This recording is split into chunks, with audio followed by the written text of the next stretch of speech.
Oh, it's on low battery. It's always on low battery.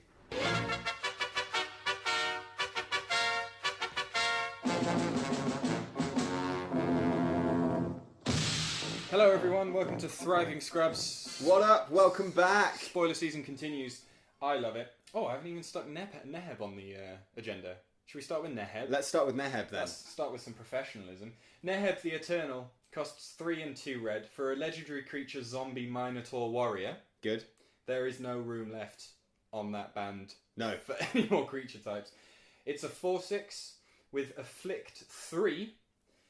At the beginning of your post-combat main phase, add red mana to your mana pool for each 1 life your opponents have lost this turn. That has the potential to generate... Well, I mean, if it's blocked, then Afflict 3. That means you'll get 3 free red mana in your post-combat main phase. And you've already got how much? 6? How much is Neheb? Neheb costs 5. Alright, fine.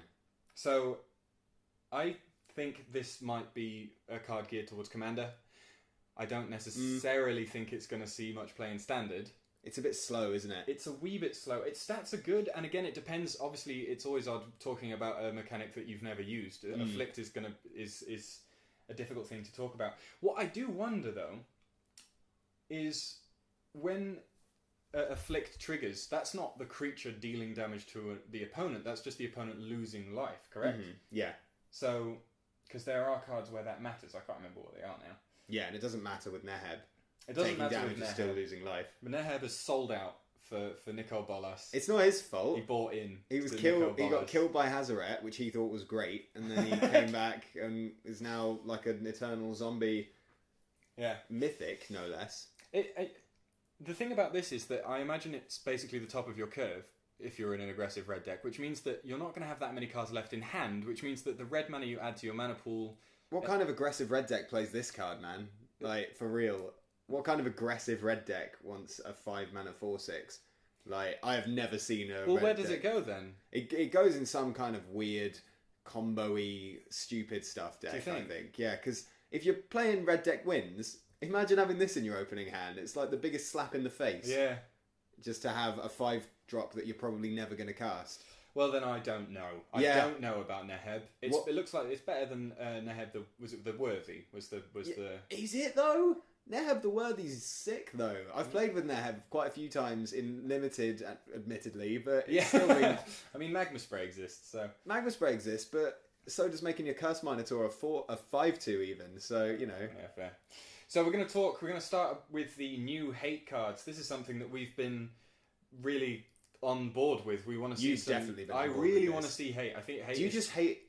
You No, just hate everything. I hate you magic, just- so I want to see. I don't want to see anyone have fun. You're one of these Magic players who enjoys most. The thing you enjoy most out of the game is just hating stuff. I do love playing Control. I do love playing Death and Taxes. So Oh, cool creature gone. yeah. Nice spell. Nah. No, I think it's healthy for a standard environment because it checks whenever a deck comes out and just becomes the deck. If you've got hate, then everyone brings that hate into their sideboards. It just levels the metagame. Every collected company needs its hallowed moonlight. Exactly. Exactly what I'm saying. So we'll start with Scavenger Grounds. Scavenger Grounds is a land desert. Sick. Quite a lot of deserts going on nowadays. You can tap it to add a colourless mana to your mana pool. And you can pay 2, tap it, and sack it to exile all cards from all graveyards. Sacrifice a desert. Doesn't have to be this one. Oh, a desert. I'm Yeah, sorry. Okay, well that's significantly better. It's significantly better. I mean, it's straight up bad if you're not doing it for a good reason. Like, there has to be some kind of point to it. Yes, you do it against Scrap Heap Scrounger or Zombie decks. Yeah. Or maybe Delirium. Or Delirium, if Delirium shows up. There's not much to say about it other than good. Some graveyard hate. I'm on board with that. Yeah, you have to play colourless mana for it, which most people won't want to do, depending on what deck you're playing. So But Eldrazi is sticking around. yeah, it's definitely a cost in most decks, and in the decks where it's not, that's pretty great. Yeah. There is another card that hates graveyards. Crook of Condemnation costs 2 for an artifact. You can pay 1 and tap it, exile target card from a graveyard. You can pay 1, exile Crook of Condemnation, no tap in that cost. Exile all cards from all graveyards. I mean, the obvious comparison is Relic of Progenitus. Exactly, right? yeah. It's probably worse in that it's more expensive. You do get to choose which card exiles, rather with Relic the opponent chooses. But, you know, for 3 mana, that's exile or card. We're not going to get Tormod's Crypt at this point. It's not going to happen. Why not, though? There is nothing wrong with Tormod's Crypt. It is a cost to run that card. Yeah. It straight up sucks until it's good. Yeah. It straight up sucks. I think, 3 cards they're not happy with, are they? But, again, Graveyard Hate makes me happy. I think this is probably better than Scavenger Grounds, because, as you say, it doesn't take up a coloured land slot. Yeah. And similarly, sticking a sort of Haiti land in your sideboard doesn't feel as good as I'm happier bringing in a really Haiti artifact than I am weakening my mana base by and large. Exactly. So and to be honest, with Scavenger Grounds, obviously the dream is to have enough deserts to be able to use it multiple times. Yes. So it's a bit more narrow. I mean, you can always just use it once, but you know, I think Crook of Condemnation looks better to me, even though it costs 2 and. Scavenger Grounds costs 2 to activate though, so I guess swings and roundabouts. We'll see. It's nice we even have options for hate now. That's good news. I think. How exciting! I can't wait not to run them. Yeah. This I think is a big card, not only for standard but for a few formats. Solemnity costs 2 and a white for an enchantment. It reads: players can't get counters. Haters can. Counters can't be put on artifacts, creatures, enchantments, or lands. I wish it said planeswalkers. I wish it said planeswalkers. I wish it said planeswalkers. It would probably be madly good if it did. Or would it just be fair? So this allows the energy deck 2 to 3 turns, depending on play or draw, to get as much energy as they can, to place as many counters on Long Tusk Cub as they can, and then they cannot do that anymore. Yeah. And it makes sideboarding interesting, and it makes sideboarding require more skill, because if you're playing an energy deck, you have to know, right, they're bringing in Solemnity, I'm going to have to bring in my Solemnity hate, I'm going to have to hate their hate. Yeah. Which is great, it brings an extra level to the game. Or cut all my energy. Or cut all the energy out of your energy Look, deck. the energy creatures are still all creatures. You can play 2/3s for 3, you can play Bristling Hydra. I'll take Brawler's fine. Yeah, Bristling Hydra without the Hexproof is still a Summit Prowler, so, you know. You're gross. Grossly talented at Magic. Solemnity's cool though, right? Yeah, it's definitely cool. It's a complete hoser, and it's not just the energy decks that it hates. Brick counter decks. Brick counter decks that I'm going to be running my Brick Prison deck. Infect. Talk about it every day. I think Infect is the thing that you have to talk about with this. Infect is a big deal. It also is one of 2 cards from this set that combo with Dark Depths. Yeah. Which is really interesting to be printing at this point. I don't think it's hugely irrelevant to our lives. It's irrelevant to our lives, and I think, to be honest with you, because the Dark Depths deck is a lands deck, Thespian Stage is what you want. Thespian Stage is way better than this in that deck. But Solemnity combos with it. Mirage Mirror also combos with it. Mirage Mirror... We should go into Mirage Mirror on it. It deserves a bit of chat in its own right. Absolutely. It costs 3 for an artifact. You can pay 2. Mirage Mirror becomes a copy of target artifact, creature, enchantment, or land until end of turn. What's the funniest thing to copy with this, apart from Dark Depths? There's got to be something really jokes you can hit with this. Copy your opponent's Emrakul. Regal Caracal. Yeah, that's pretty good. Doesn't do anything. It just it doesn't. Well, make the it cats still come emblems your. It emblems all your cats. Great. Yeah, I think if your opponent attacks with Gideon, that's probably a funny thing to do. Yeah, it's funny. I don't think this card's good. No, I don't think this card's good. But it's a 5 mana way to trigger Dark Depths. If for some reason that's how you choose to. Can it copy a land to get your Merit Lage out? Yeah. So you could copy a Westvale Abbey and just turn it into... That wouldn't work though, would it? Because you can't transform copies. So never mind. You could make a cleric if you really wanted to. if you wanted to pay 7 mana and 1 life. And a life. Yeah. Sounds worth it to me. Next up, I'm including this in hate cards because it kind of is, but doesn't have to be. Hour of Glory. Rest in peace, Ronas. Yeah, Ronas. Well, doesn't it look like the Scorpion God's giving him a massage? It looks... I mean, once you know what's going on... I don't know what's going on. Well, this is the thing. Like, the art's not very good. I was originally quite defensive of it because when people criticise the art in Magic, it's like, leave the artists alone. They're creating. But who did this? I can't read it from this. Well, we'll spare... Let's not be calling them out. Okay, the people can come to their own conclusions. But... The Scorpion God does look like he's giving Ronis a back rub. And I think what's actually happening here is I think the Scorpion God is pulling its stinger out of Ronis's head having stung Ronis in the head. Oh, well, we need some blood or something. Yeah, or like, this game's rated like 11 plus. Like, we can have... You can have something. We can Transgress the Mind got printed, so give us some There are gore. some terrifying cards. Yeah. Whereas this... Anyway, here's what it What's does. this art got to do with glory? I don't know. Like, you know the story. the Hour of Glory is like... I think the plot of this is Ronis views the Scorpion God as Ronis' chance to be found worthy. Right. And is promptly dispatched. We should talk about Ronis' last stand shortly, because the two do link up. We will. But anyway, here's what Hour of Glory does. It costs 3 and a black for an instant. Exile target creature. If that creature was a god, its controller reveals his or her hand and exiles all cards from it with the same name as that creature. So interestingly, in a way that I was sort of, as I was reading this card for the first time, I expected it to search libraries in a similar sort of Lost Legacy, I'm glad it infinite doesn't. obliteration type way. But it doesn't. It is a 4-mana instant exile target creature. Yeah, that's pretty good. Which is as good as we get now. If you want to destroy or exile a creature, you're normally at sorcery speed. Or you're anguished on making them.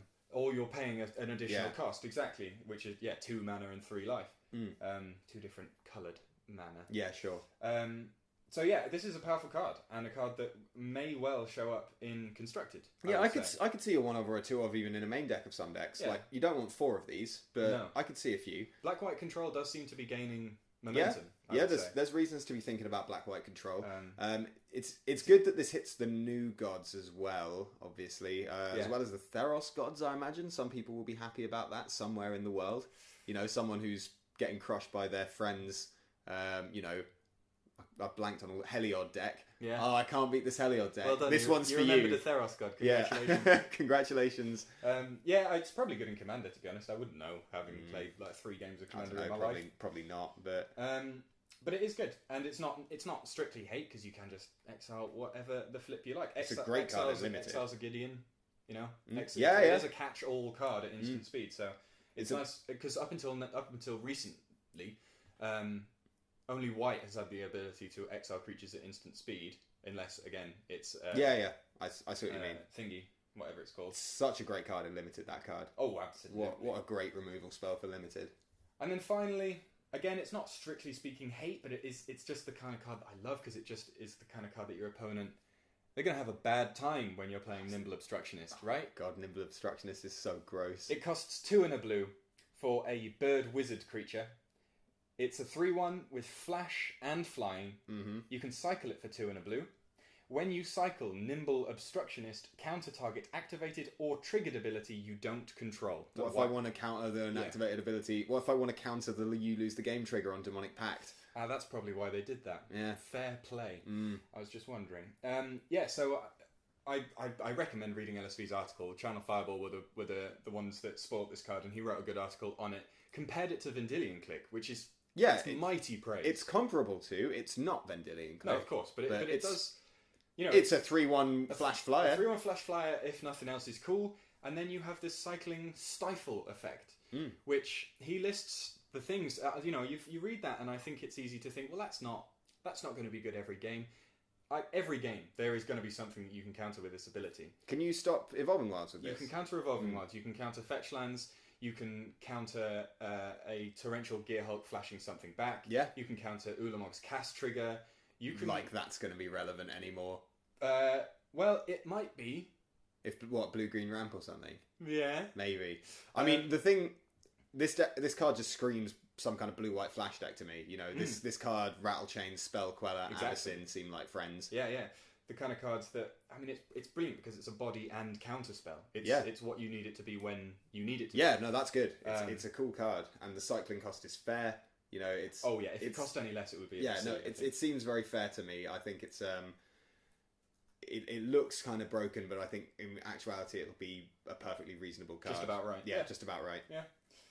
So we move on to a few new exerters. Oh, yeah. They seem to be pushing exert in a new... direction. They want exert in this set not to rely strictly on attacking. You don't always exert when you attack, and I think by and large you don't. Like, there's only been a few that exert when they attack so far. We kick off with a big scary angel. I like a big scary angel. Angel of Condemnation costs 2 and 2 white for an angel creature. It's a 3/3 with flying and vigilance. You can pay 2 and a white and tap it. Exile another target creature. Return that creature to the battlefield under its owner's control at the beginning of the next end step. Alright, yeah, you flicker something, sure. So that's an Eldrazi Displacer type effect, which is... Yeah, ish, not quite. Displacer comes right back in. Right back in tapped. This doesn't... They don't come back in tapped, do they? No, they don't. But you can only do it once per turn unless you've got some tomfoolery going on. Yeah, but it... it's good because you can flicker your own stuff if that's going to eke out value. Get rid of a blocker. Or you can get rid of a blocker, you can get rid of an attacker, that sort of thing. I'm sensing a however to this card. I'm sensing there's a next level to it. Well, there is. It exerts. You can pay 2 and a white, tap it, and exert it. Exile another target creature until Angel of Condemnation leaves the battlefield. Yeah, that's pretty sick. You can exile several creatures, only creatures. If you've got time, yeah, you can exile everything. If you just you just play the game out and they can't kill it, just get rid of that. Just wait a few turns, do it again, and then they all enter and it gets really confusing and everyone concedes. Yeah, but you know. It's difficult being a white angel at the moment because there are quite a few of them and they're all pretty good. Yeah, I don't think this will see much constructed play. This card. I don't. I think in limited, I'd like it to. In limited, you look at the stats. A 3/3 flyer for 4 is already good, and then the flicker effect is tasty. The exile effect is even better, especially if you've got something to protect this with. Yeah. You know, some kind of pump spell just to keep it out of burn range or something like that. And crucially, actually, I think what's most likely to be the situation if you are playing this card in limited, then you're going to be in an exert deck, let's say. If you are, then Angel of Condemnation attacks with vigilance, you exert another creature, then... Oh, yeah, it's got vigilance. Post-combat, you don't need to... You can just activate the first ability, flicker your exerted creature, it is no longer exerted, so it can just do... That's quite a simple way to use it, but it's still quite a good way to be working around. Yeah, it's a cool card. We have a few more cards that exert... Yeah, commons and uncommons, other situations. Yeah, so... The limited cards. These the cards for me. We'll start with... Actually, these are all uncommon. We have a few uncommons here. So, Hope Tender. Costs 1 and a green for a 2/2. You can pay 1, tap it, untap target land. Is that... what's the name of that? Voyaging Satyr? You don't pay 1 to do that, though. No, it just happens. Yeah, sure. Yeah. You can pay 1 and tap it and exert it to untap 2 target lands. It's a human druid, by the way, if anyone cares. Yeah, so it ramps you. I don't know. you. It ramps you, but... It ramps you pretty quickly. So you play this on turn 2. Play it on turn 2. On turn 3 you have access to 5 mana. No, 4 mana, because you have to pay 1 to exert it and untap. That's the thing, you pay 1 and tap it to untap land, so you're not gaining any mana there. You have to have a land that maybe you're fixing. I feel like there's probably a combo with this. Like some kind of really silly combo, because all you need is some way to untap that at will and sort of do all sorts of nonsense. Oh, and then you yeah. I was talking about limited. Yeah, and what about, is there some kind of nonsense with Awaken, perhaps? Where you can untap your Awaken... There's something here. Someone let us know what it is, but there's definitely... Someone do the work for us. There's something to this that we're not seeing. I like the Pinger, though. So yeah, the Pinger Fervent Paincaster costs 2 and a red for a 3/1 human wizard. So many wizards, man. Wizards are back. Get your, what do you call it? The insect bloke. Docent of Perfection.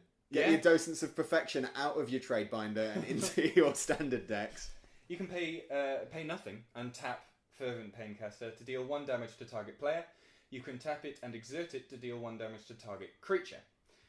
So the first half of it is sort of nettle drone-y. It doesn't have an untapped circulation. The thing about this compared to the recent pingers we've had is there isn't an untapped trigger on it. The flip side to that is none of those pingers could hit creatures, and being able to hit a creature with a pinger is so good. Yeah, it makes combat difficult for your opponent because they, It makes combat a hot mess for your opponent, and sometimes it will just kill something. Sometimes it will come down and kill their 3/1, and that's amazing. Yeah. I think this card is I mean, it is a 3-1, and we are in a set with -1/-1 counters, so you always have to consider. Yeah, we're in a set with pingers that can kill 3-1s. But exactly, It's going to be sick. There is some trades to be had in there. So yeah, again, that's a pretty tasty exert card, and I like what they're doing with exert this time. It's not just about attacking anymore. Yeah, no, it does. It is more interesting this way. It's still aggressive, but yes, I don't really like exert as a mechanic. It's hard to keep track of. It doesn't, these cards are cool, yeah. But the ones in Amonkhet, it just made all the attackers too good, and I think people who like blocking dislike exert in general, and I quite like blocking. Right. I think blocking is an act I enjoy. Fair. And I haven't been getting much of it with Amonkhet. Yeah. You can't really block anything. No. Even You're not supposed to, you just attack back. Exactly, yeah. Which kind of limits things a little bit. So yeah, it'll be interesting to see how these play out. Obviously, the new ones do quite a few nasty things to the old ones. A lot of the exert creatures have 1 toughness. Like Nephcrop Entangler is the one that springs to mind for me. There's probably some more. Actually, quite a few of them have. You know what? We'll see. Let's not dwell on it too long. Steward of Solidarity costs 1 and a white for a 2/2 human warrior. You tap it and exert it to create a 1/1 white warrior creature token with vigilance. Let's value that. This is sort of similar to good 2-drops in that it's a bear and it can just be a bear and you can curve out. But if you can't attack, or if the game's going long, or if you draw it late, then you can sort of slowly... It's not that much value because it's a token every other turn. Yeah. But something that's worth considering is that we already have True Heart Duelists, and there are a few more cards that have been spoilt that say whenever you exert a creature. Yeah, and there was some from Amonkhet. Yeah, presumably there's some kind of deck where not all your exert creatures are attacking and exerting, Precisely. But they are helping the ones that are through. Here's the one that I'm most excited about. Vizier of the True. Yeah, it's dank. 3 and a white for a 3/2 human cleric. You may exert Vizier of the True as it attacks. Whenever you exert a creature, tap target creature an opponent controls. It's the whenever you exert a creature about this that makes it awesome. What's good about it is that it affects the board immediately. You don't have to wait until the turn it attacks. You can just play it, attack and exert with your creatures, and tap down your opponent's board. It reminds me of Elite Scale Guard. And Elite Scale Guard was a 2/3 for 5. Elite Scale Guard is great. I'm thinking about this card combined with Tarkarop Skirmisher, and that just sounds gross to me. That's gross. Yeah, swing with all your team, tap down their 2 blockers, hit for 1 million. Yeah. Yeah, no, this card has potential to do some really gross things. Completely. I don't want to throw around the phrase mythic uncommon, but I don't think it's a mythic uncommon. Well, I think you might be. I just don't think it is. Well, prove me wrong. We will see. Prove me wrong. Finally, are we going to talk about this bloke desert? We are going to talk about this desert. Our last card, Hostile Desert. I love the art on this. It's a desert. It doesn't enter the battlefield tapped. Yeah, why would it? Interesting for a land that can. Have you seen it? It's up and about. You can tap it to add a colourless to your mana pool. You can pay 2 and exile a land from your graveyard. Hostile Desert becomes a 3/4 elemental creature until end of turn. It's still a land. That is so big for a land. Yeah. 3/4. I mean, there's a cost, sure. If you look at the Zendikar lands, in